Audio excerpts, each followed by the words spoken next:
Crush Debt Now. 3-step negotiation strategy to pay off debt and win financial freedom fast. Written by Thomas Cromwell, narrated by Russell Newton. Chapter 1. Moving the Debt Mountain. In this day and age, living debt-free is something that is nearly impossible to do. Most people have very limited resources and growing needs, which are often very difficult to meet without taking on some kind of credit. It is common for people to take mortgages in order to purchase homes or acquire student loans to finance their higher education. Debt can therefore be a means to an end, and a very practical way of financing some of our lives' biggest goals.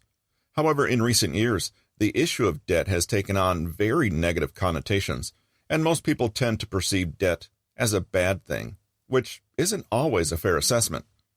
The truth of the matter is that debt is simply a tool whose benefits and/or disadvantages depend entirely on how it is used. Understanding how debt works is therefore a very important aspect of financial literacy, which can help you to become more shrewd and disciplined with your money. In this chapter, we're going to look at how debt works, when it becomes sustainable, and how to stabilize your debt to prevent it from ballooning out of control. We'll also discuss the debts that you should prioritize and why to do so. What is debt? Debt essentially refers to anything that is owed by an individual or group to another. In modern parlance, debt is commonly used to refer to money or financial assets that one party owes to another. As we mentioned at the outset of this chapter, debt can be a very powerful financial tool that allows you to achieve certain goals or needs in life. This, however, depends to a large extent on the amount that you are credited with and how you handle it. Taking on a lot of debt or poorly managing the money you borrow can lead to poor financial outcomes, which can easily destabilize your life. Understanding the difference between good and bad debt, as well as how to handle debt the right way, can help you ease your debt burden and improve your overall financial position. What's the difference between good and bad debt? In general, any kind of credit or loan that helps you grow your income or increase your net worth can be considered as good debt. Some of the most common examples of good debt include student loans. Taking on a loan to finance college or university education can be considered as a good debt for a number of reasons. First, acquiring a higher education automatically increases your earning potential. College graduates generally tend to earn more, on average, compared to employees who only have a high school diploma or less. Obviously, there are exceptions to this, as well as a number of other factors that determine one's earnings in the job market. However, workers who have attained a college education are more likely to receive higher pay than those who haven't received a higher education, even in entry-level positions. In addition to this, employees who are better educated have higher chances of finding new opportunities in the job market compared to those who have not gone through a university or college program. A student loan can therefore be considered as a good investment with the potential for high returns. However, in order to maximize the value of taking on this kind of debt, one should choose a degree program carefully. If there are very few career options or potential for income growth, then a student loan can easily turn into a bad debt. If a college uses misleading advertising to make false claims about job prospects that don't exist, then you may have a case against them and be able to overturn even your federal debts if these can be proven to be material. Mortgage or home ownership. With property prices rising literally by the day, many people are increasingly turning to mortgage loans as a means to purchase homes and achieve a degree of financial independence.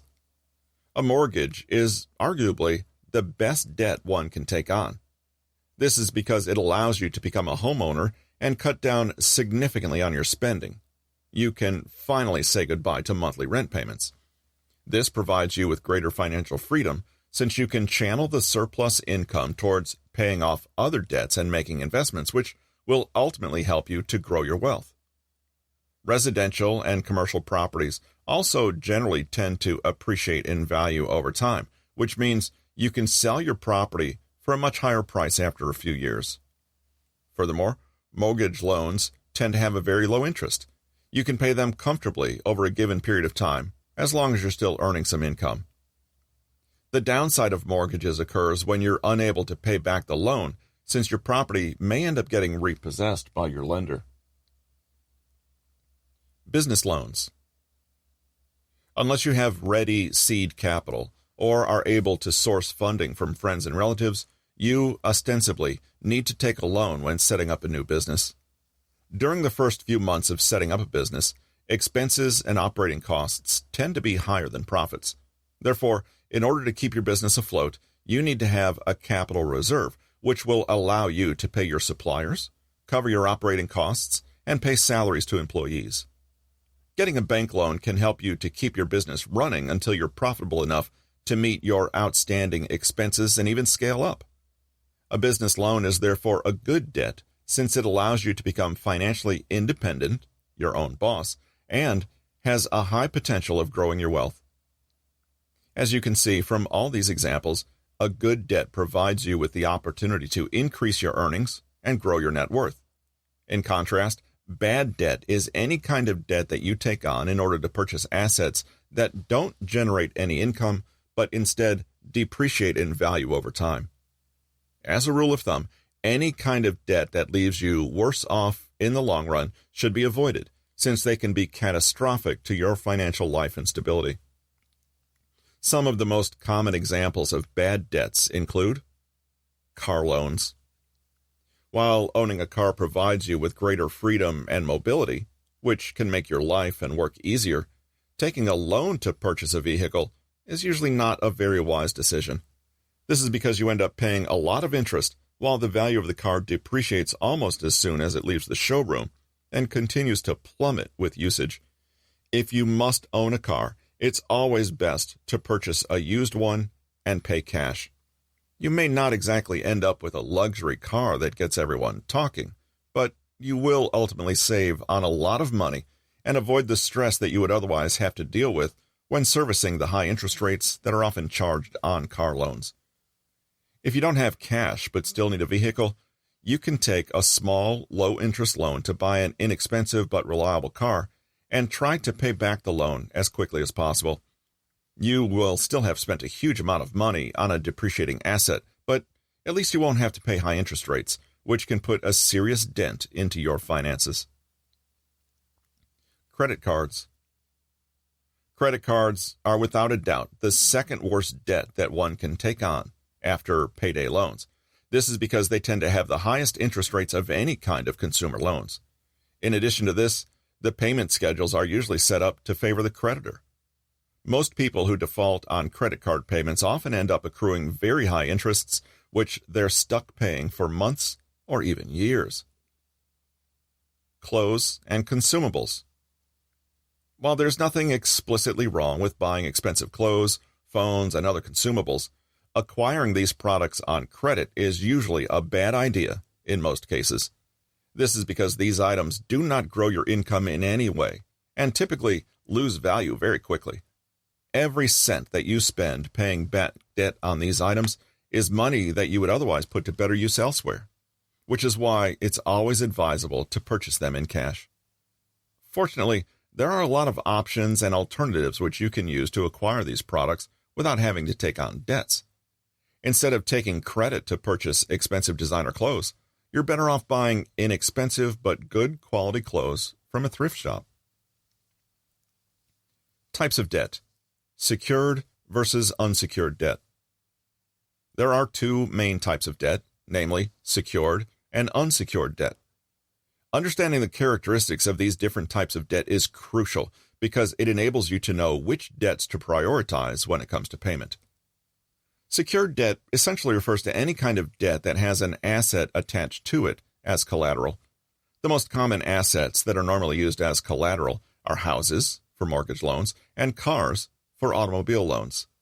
These assets provide lenders with leverage, which they can use to recoup their money and minimize the risk of loss.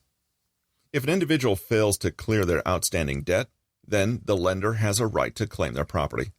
For instance, if you take a mortgage to buy a house and are unable to pay it back, the lender can legally repossess and sell the house to recoup their money.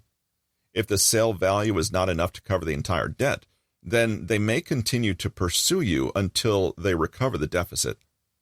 An automobile loan is also another type of secured debt, since the lender can repossess and resell the vehicle if the debtor fails to clear the debt as agreed.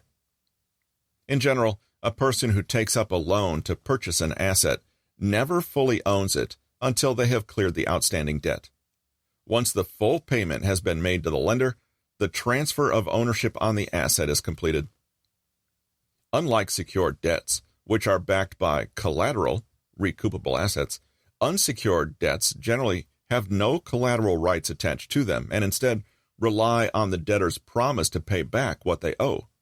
Therefore, the lender cannot make any claim on the assets if the debtor defaults on payment. However, they can employ other avenues to coax the debtor to repay the debt. For instance, they can hire a debt collector to persuade the debtor to clear their debt. If this fails to work, they can file a lawsuit against the person who owes them and convince the court to garnish a percentage of the person's salary, which is then redirected towards debt repayment. Some of the most common examples of unsecured debts include credit card debts, student loans, and medical bills.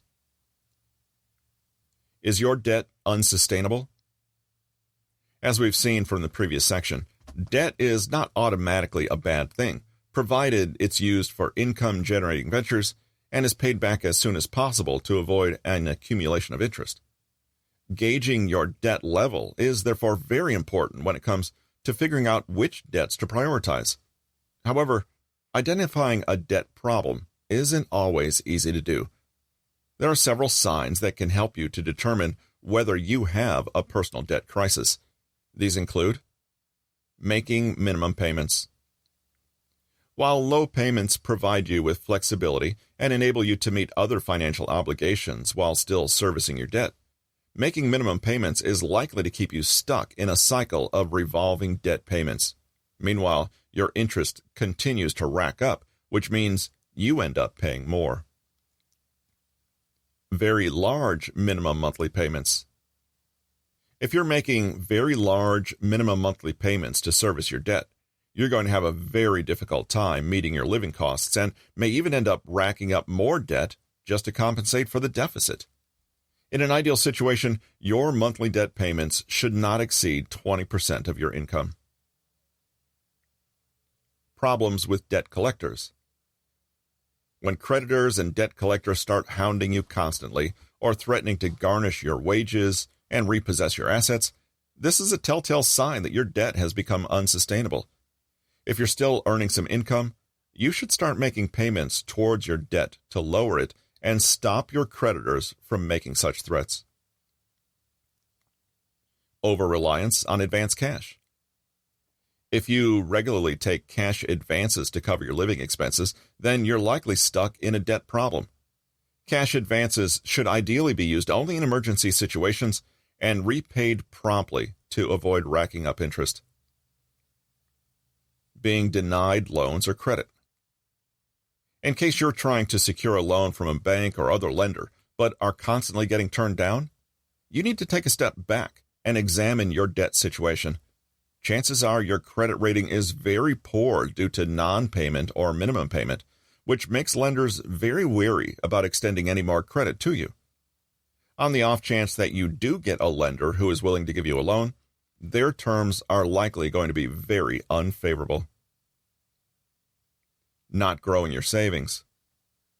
Your budget should always include a savings plan of some kind, whether it is an emergency fund, retirement savings, or college fund for your kids.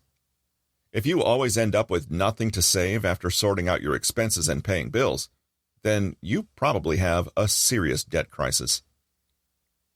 In order to manage your debt and maintain a good credit rating, it's important to know your debt-to-income ratio. A debt-to-income ratio, DTI, is essentially a metric that compares your overall debt to your income. Lending institutions typically use your DTI to determine whether you're able to make monthly payments and clear your debt within the agreed duration. Having a good DTI, therefore, implies that you have a good balance between your outstanding debts and total income. On the other hand, A high DTI means that you have too much debt compared to your income. Generally, you have higher chances of securing a loan if your DTI percentage is low. So, how does one determine their debt-to-income ratio? Well, in order to calculate your DTI, you simply need to sum up all your monthly debt payments and divide them by your gross monthly income. Your gross income is essentially what you earn every month before taxes and other deductions are made. To illustrate how DTI is calculated, let's assume that you pay $1,500 every month for your mortgage, $500 on a car loan, and $500 for other monthly debt payments. Your total debt payment can be calculated by summing up all these payments. $1,500 plus $500 plus $500 equals $2,500. If your gross monthly income is $5,000, then your DTI can be calculated as follows. 2,500 divided by 5,000 equals 0.5 times 100 equals 50%. This would be considered high because if taxes take around another 30 to 35% of your income, this would leave you only $750 to $1,000 for the rest of your needs and wants. In general, lenders are more likely to loan you money if your DTI is less than 36%, with no more than 28% of that going to mortgage payments. However, your DTI ratio doesn't really affect your credit score directly, since credit agencies are not privy to your earnings and are therefore unable to make this calculation. Nevertheless, keeping your debt-to-credit ratio is still very important, since it determines the ease with which you're able to secure loans from lenders. There are two ways in which you can cut down on your DTI to ratio. One of the ways to do so is by increasing your income. You can achieve this in a number of ways, such as requesting a pay rise from your employer, finding another job or side hustle to supplement what you're currently earning, completing another course or program to improve your marketability and raise your salary. Alternatively, you can reduce your DTI by cutting down on your spending and minimizing debts. Reasons why you may be sinking in debt. Controlling your debt is crucial if you want to take charge of your finances and achieve the goals that you've set for yourself. In order to do so, however, you need to get to the root of why you are in debt. Understanding why you have so much debt in the first place can help you to identify the mistakes that you've been making and how to solve them in order to be debt-free or have sustainable debt. If you're wondering why you're sinking into so much debt, here are some of the top reasons why you may find yourself in that situation. 1. Living beyond your income. One of the most common reasons why you may be struggling with debt is because you're trying to maintain a lifestyle that is beyond your income. You may be spending too much money purchasing expensive and flashy items in a bid to keep up with others, which inevitably forces you to take on a lot of debt to furnish that lifestyle. 2. Overspending. Sometimes all it takes to get yourself trapped in a cycle of debt is failing to rein in your spending. You don't necessarily have to be buying luxury items, but spending too much on living costs can easily result in a blow-up of debt. 3. Reduced income. If your income suddenly reduces due to losing your job, for instance, this can put a dent in your budget and force you to take on debt in order to meet your living costs. This is why many financial experts usually advise people to diversify their sources of income. 4. Little or no savings. One of the reasons why including savings in your budget is always recommended is because it provides you with a financial cushion in case of unexpected events. Ask yourself this: suppose you lost your job today. Would you still be able to maintain your current lifestyle? If you've not been saving part of your income in an emergency fund, chances are you would have a hard time staying afloat unless you take on some kind of debt. The cost of debt. Whenever you take credit, whether it's a mortgage, a payday loan, or a student loan, you're essentially using someone else's money today with the promise of paying it back in the future. Since the individual or institution that lends you the money does not have access to it until you pay it back, they have to charge interest on top of the loaned amount. Interest is the cost that one is charged for using borrowed money. An alternative way of thinking about interest is that It is the profit that an individual or institution earns from lending money to another party. Interest is normally calculated as a percentage of a loan that is payable to a lender for the privilege of using their funds. Whenever you borrow money, you always have to pay back the total amount in addition to an interest, which is charged to compensate the lender for the risk of lending their money. So, how much interest does one pay when they take out a loan?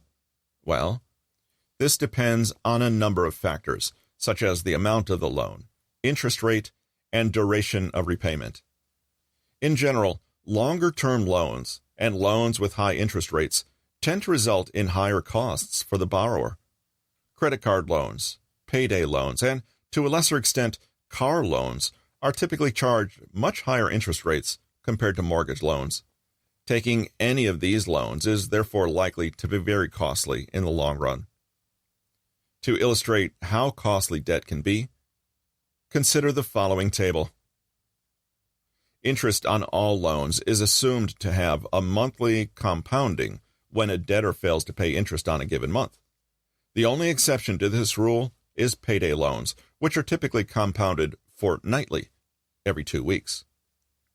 The interest to be paid is the total amount of interest that one owes, assuming you make no payments over the duration of the loan. This means that for the payday loan, you borrow only $300, but you have to pay back an eye-watering $1,863 if you borrowed the money for 1 year.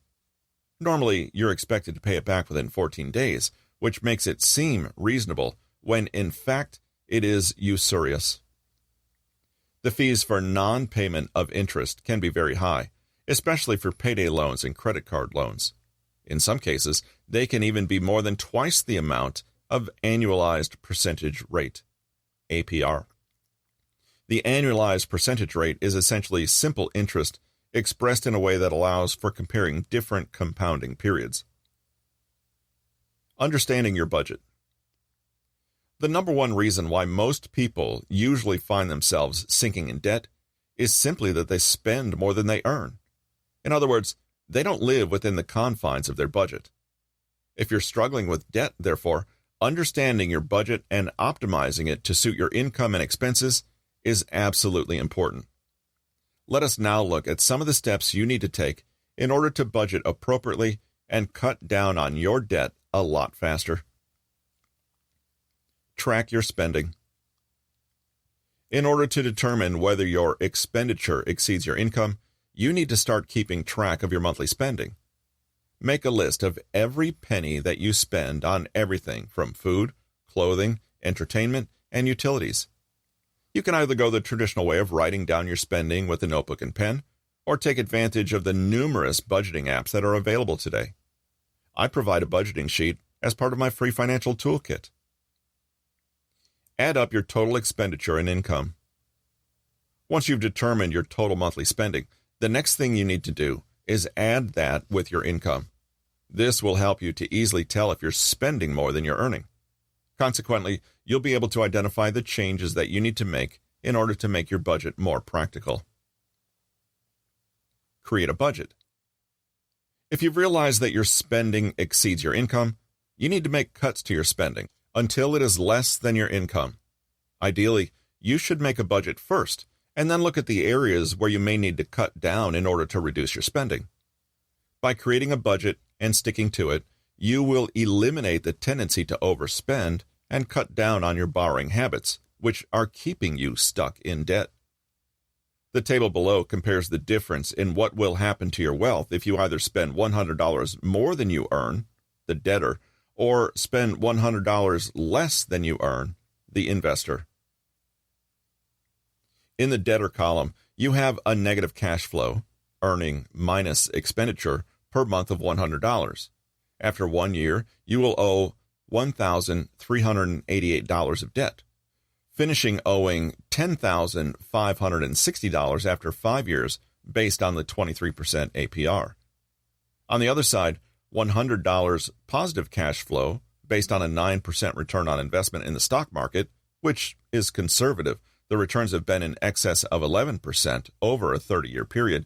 Then you finish with an investment of $7,560 $505 after 5 years. Establish an emergency fund. If you are earning a monthly income, it is absolutely important that you put a percentage of that into an emergency fund. As a matter of fact, many financial experts usually recommend creating an emergency fund before saving money for other goals, such as retirement or vacations. Ideally, you should put at least 10% of your income in an emergency fund until you have enough funds to meet your living expenses for at least 3 months. Having an emergency fund provides you with a measure of financial security in the event of unforeseen occurrences, such as job loss, car breakdown, or medical emergencies. Without an emergency fund to cater for these unexpected expenses, you may end up having to take on credit, which can make your debt situation even worse. Here are some of the key points to take away from this chapter. Debt can be a good thing or a bad thing, depending on how it is utilized and repaid. Any debt that helps you increase your income or improve your financial situation can be considered as good debt. Examples include mortgage loans, student loans, and investment loans. Any kind of debt that is used to purchase consumer items or depreciating assets is a bad debt which should be avoided. Examples of this include car loans and credit card loans. Creating and maintaining a workable budget will help you keep your spending in check and avoid borrowing too much. Maintaining a low debt-to-income ratio is very important, since it proves your debt is sustainable and makes lenders more confident about your ability to pay back loans. This has been Crush Debt Now, 3-step negotiation strategy to pay off debt and win financial freedom fast. Written by Thomas Cromwell, narrated by Russell Newton. Copyright 2020 by Thomas Cromwell. Production copyright by Thomas Cromwell.